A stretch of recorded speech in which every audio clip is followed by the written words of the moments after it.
Gokul sugars कारखान्यानं तब्बल 130 कोटींचं bill थकवलंय। त्यामुळे हवालदिल झालेल्या शेतकऱ्यांनी टोकाची भूमिका घेतली। 17 दिवसांपासून शांततेच्या मार्गाने सुरू असलेल्या आंदोलनाची दखल न घेतल्यामुळे संतप्त शेतकऱ्यांनी जलसमाधी आंदोलन सुरू केलंय। थकीत बिलाच्या हक्कासाठी शेतकऱ्यांनी हे आंदोलन सुरू केलंय।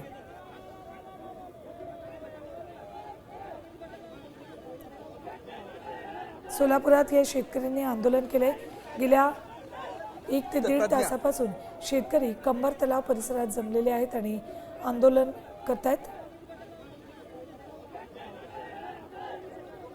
काय पैसे नाही काय नाही काय करा शेतकरी असं मराठी पाळलेला होता। मरून गेलं बरं की मग राहिलं काय शेतात बघितलं तर काय सर्व गेल्या वर्षी पावसानं नुकसान केलं। असलेलं ऊस तर होतं ते पण ह्यांनी घेऊन गेले। कुठून आलो तुम्ही? दर्शनावर कितीचे थकबाकी आहे? 365 टन।